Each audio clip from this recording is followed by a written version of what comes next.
क्या आप अभी भी पावर पॉइंट स्लाइड्स बनाने और फॉर्मेट करने में वीक्स बर्बाद कर रहे हैं? क्या हो अगर मैं आपसे कहूं कि आप बिना कोई मेहनत किए सिर्फ कुछ ही मिनट्स में एक प्रोफेशनल प्रेजेंटेशन तैयार कर सकते हैं? स्वागत है आपका। मैं हूं संदीप स्वामी और आज मैं आपको एंटी ग्रेविटी एआई का एक माइंड ब्लोइंग ऑटोमेशन ट्रिक दिखाने वाला हूं। प्रेजेंटेशन बनाना बहुत बोरिंग काम है, लेकिन इस वीडियो में मैं अपना सीक्रेट ऑटोमेशन वर्कफ्लो रिवील कर रहा हूं।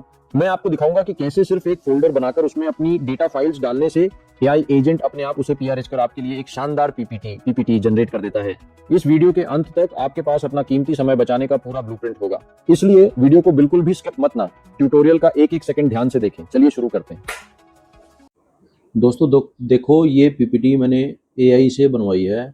आप भी इसी तरह की पीपीटी, अगर आपके पास कोई डेटा है तो उस डेटा के बेस के ऊपर आप भी इस तरह की ब्यूटीफुल पीपीटी बना सकते हैं। तो आज की वीडियो में मैं दिखाऊंगा कि कैसे आप इस तरह की पीपीटी बना पाएंगे।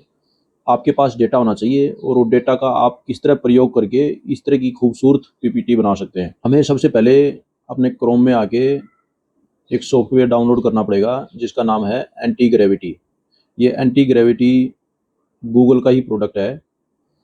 तो एंटी ग्रेविटी डाउनलोड करेंगे हम। Google anti gravity download page के ऊपर आ गए तो यहाँ से हमने एंटी ग्रेविटी डाउनलोड कर लिया। अभी मैं यहाँ पे डाउनलोड नहीं करूँगा, लेकिन यहाँ पे आप देखो, अगर आपके पास मैक का पीसी है या फिर विंडोज़ है या फिर लिनक्स है, तो तीनों के लिए कहाँ से ये डाउनलोड करना है आप अपने सिस्टम के हिसाब से वो डाउनलोड कर लें। मेरे पास विंडोज़ का है, मैंने पहले से डाउनलोड किया हुआ है, तो मैं अभी डाउनलोड नहीं करूँगा, लेकिन आप यहाँ से डाउनलोड कर लें। उसके बाद फर्दर स्टेप्स मैं आपको बताऊँगा। तो मेरे पास एंटी ग्रेविटी है, मैं इसको ओपन कर ले रहा हूँ अभी। तो ये मेरा एंटी ग्रेविटी मैंने ओपन कर लिया। अब मैं आपको बताऊँ कि हमें सबसे पहले एक फ़ोल्डर बनाना पड़ेगा, ब्लैंक फ़ोल्डर। ठीक है? तो आप ये देखो, आपके लेफ्ट हैंड साइड में ये फाइल है, फाइल के ऊपर से आप ओपन फ़ोल्डर कर लें। ठीक है? ये फ़ोल्डर आपके जो पीसी में फ़ोल्डर्स हैं वो खुल गए हैं। तो यहाँ पे आप अपना कोई भी नया फ़ोल्डर बना लो, राइट क्लिक करके यहाँ पे न्यू फ़ोल्डर पे चले जाओ। ठीक है? ये न्यू फ़ोल्डर बना दिया। अब इस फ़ोल्डर का आपको जो भी नाम रखना है आपकी पीपीटी से रिलेटेड या जो भी, ठीक है? मैं लिख देता हूँ टेक्सटाइल पीपीटी। ठीक है, अभी इसमें फ़ोल्डर को ओपन कर लूँगा, टेक्सटाइल पीपीटी फ़ोल्डर। ये हमारे एंटी ग्रेविटी के अंदर अब ओपन हो रहा है। ये देखो, राइट साइड हमने टेक्सटाइल पीपीटी, ये फ़ोल्डर हमारा खुल गया है। ठीक है, अगर लेफ्ट साइड देख रहे हैं तो वहाँ पे भी हमारा वो फ़ोल्डर खुला हुआ है, क्योंकि हमने डेस्कटॉप पे बनाया था। ये देखो, हमारा मेन डेस्कटॉप के ऊपर भी ये टेक्सटाइल पीपीटी नाम का फ़ोल्डर आ गया। अब मैं आपको दिखाऊँ, ये देखो बिल्कुल एम्प्टी है। तो अब इसके अंदर हम वो डेटा रखेंगे कि जो हमारे पास प्रेजेंटेशन बनाने के लिए जो डेटा है। ठीक है ना? तो ये देखो, इस तरह की पीपीटी ये बनाई हुई है। तो इसका जो डेटा है, वो डेटा अब मैं उठा लेता हूँ यहाँ से। ठीक है, ये एजिंग रिपोर्ट वाली जो फाइल है,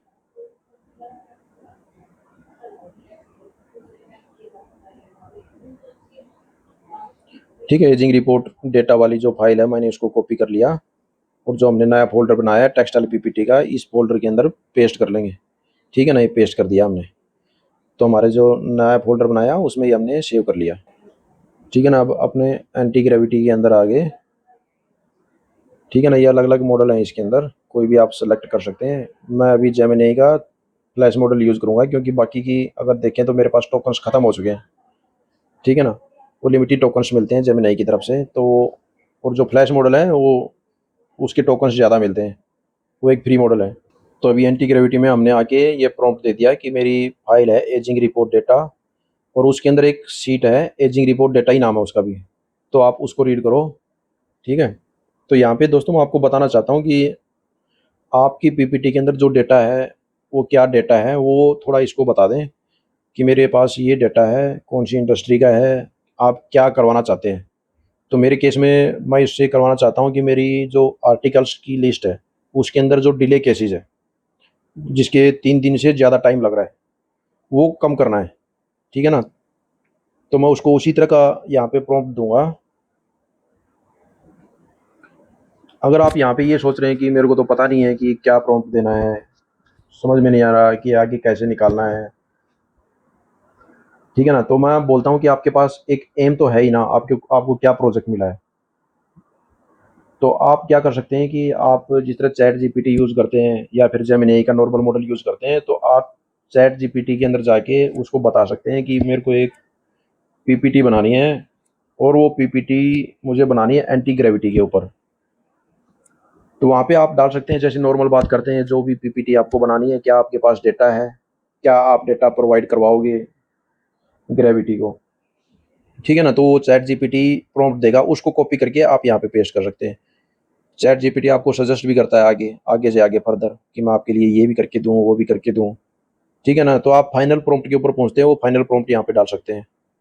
ये एक जस्ट आइडिया है, या फिर आप डायरेक्टली यहाँ पे भी डाल सकते हैं। सजेशन यहाँ पे भी मिलेंगे। यहाँ पे क्या है कि एक फाइल मिलेगी आपको, इम्प्लीमेंट करना है, वो फाइल आपको मिलेगी। तो वो इम्प्लीमेंट वाली फाइल है, या वो रीड करके या कुछ और बेटर करवाना चाहते हैं, आपके अलग आइडियाज़ हैं, वो भी इसके अंदर डाल सकते हैं। तो ठीक है, मैंने अपना मेन काम था, मैंने इसको बता दिया कि प्रिपरेटरी डिपार्टमेंट के अंदर 3 दिन से ज़्यादा जो कपड़े डिले हो रहे हैं, उन आर्टिकल्स को या फिर जो क्वांटिटी है उसको कम करना है, ठीक है। तो इसी तरह का मैं प्रॉम्प्ट दे रहा हूँ। ठीक है, मैंने प्रॉम्प्ट दे दिया, एंटर कर दिया। अभी अपना काम चालू कर देगा, उसने फाइल पढ़ना चालू कर दिया है, ठीक है। ये साथ साथ क्या कर रहा है वो आपको बताता रहेगा कि अभी मैं ये कर रहा हूँ, अभी फाइल रीड कर रहा हूँ, अभी एजिंग आपका कौन से कपड़े के अंदर ज़्यादा लग रहा है, क्यों लग रहा है, ठीक है ना। तो वो अभी साथ के साथ आपको गाइड भी करता रहेगा। देखो यहाँ पे कुछ फ्रेंड्स ये भी सोच रहे होंगे कि इतने लंबे प्रोसीजर में पढ़ने का क्या ही फ़ायदा, क्यों मैं एंटी ग्रेविटी से अपनी पीपीटी बनवाऊँ, नॉर्मल एआई बहुत सारे नॉर्मल तरीके से ही बना के दे देते हैं, वो भी अच्छी पीपीटी बना के दे सकते हैं। तो फ्रेंड्स मैं यहाँ पे बताना चाहता हूँ कि ठीक है, आप एआई से बनवा सकते हैं, लेकिन एंटी ग्रेविटी क्या है कि अपनी आपकी जो पूरी फाइल्स हैं उनको रीड करता है, ठीक है। तो उसी बेस पर आप अगर आप नेक्स्ट प्रॉम्प्ट देते हैं तो पिछली फाइल्स को पढ़ के, ठीक है ना, उसी उसके बेस के ऊपर नई फाइल बनाता है, ठीक है ना। सारी पुरानी फाइल्स अगर आप देखेंगे ना, ये लेफ्ट साइड में देखो, हमारे पास सिर्फ एक ही फाइल थी पहले, अब ये देखो अपनी ये फाइलें अपने आप जनरेट कर रहा है लेफ्ट साइड। और ये जो फाइल्स हैं यहाँ पे ही नहीं हो रही है एंटी ग्रेविटी, ये एंटी ग्रेविटी ये फाइल्स बना रही है हमारे फोल्डर के अंदर।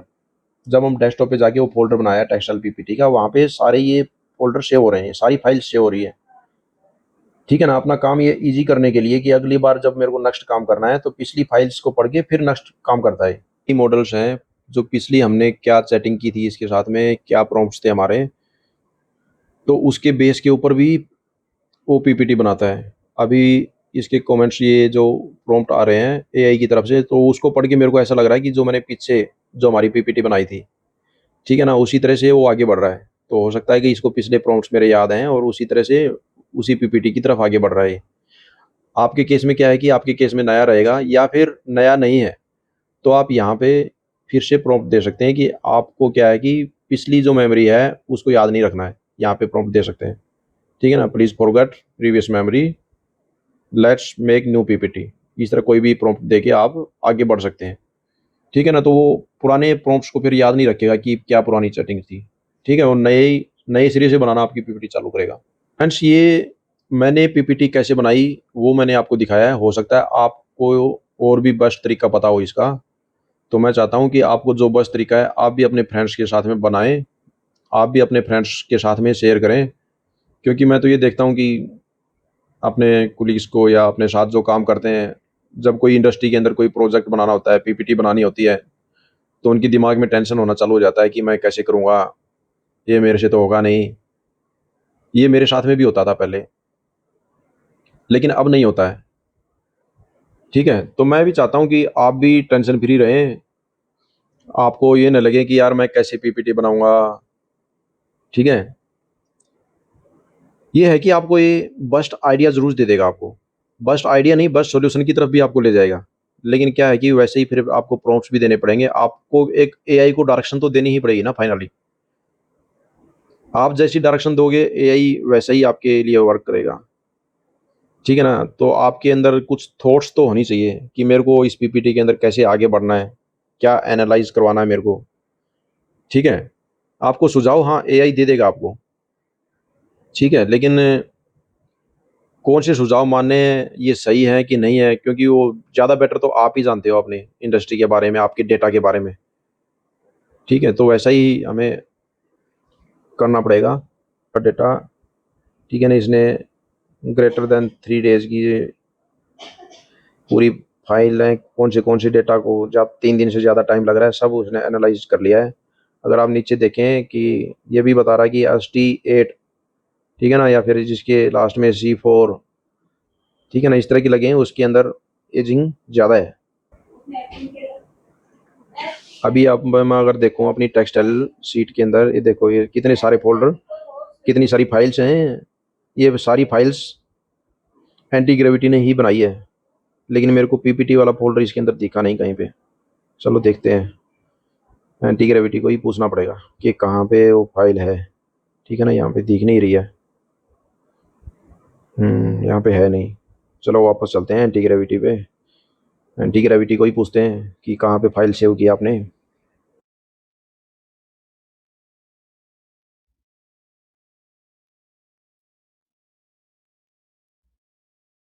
हमने यहाँ पे अब पूछ लिया कि वो PPT कहाँ पे सेव की है, कौन से फोल्डर में सेव की है। देखो इसने अभी PPT बनाई ही नहीं थी, अभी बनाना चालू कर रहा है ये PPT। ठीक है, तो फ्रेंड्स मैं आपको बताऊं कि ये जो हम प्लान यूज़ कर रहे हैं ना, ये हम एक फ्री प्लान है जेमिनी AI का। ठीक है ना, अगर सोच के देखो कि ये ऐसी PPT बना सकता है कि जो प्रो मॉडल्स हैं, जैसे कि क्लाउड है आज के टाइम पे, क्लाउड कोड से आप अगर इस तरह की PPT बनाएंगे तो मतलब उसकी जो रीजनिंग है, जो एक कैलकुलेशंस है, ठीक है ना, बहुत पावरफुल है।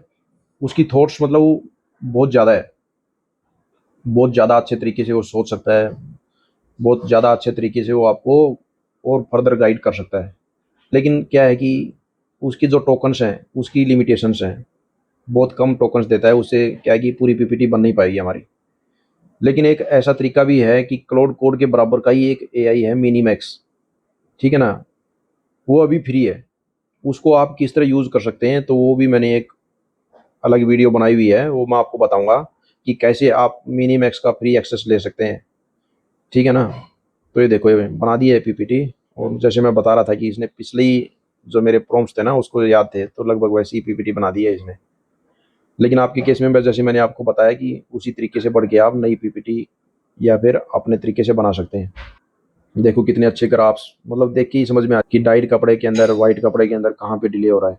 ठीक है ना, कितने दिन का एजिंग है, वाइट का कितना है, डाइंग का कितने दिन का है। ठीक है, तो ये था पूरा प्रोसेस। आपने अभी देखा कि कैसे सिर्फ एक फोल्डर में अपनी डेटा फाइल्स डालने से एंटी ग्रेविटी AI कुछ ही मिनट्स में एक पूरी प्रोफेशनल PPT तैयार कर देता है। जरा सोचिए, ये ऑटोमेशन हर हफ्ते आपके कितने घंटों का बोरिंग मैनुअल काम बचाएगा।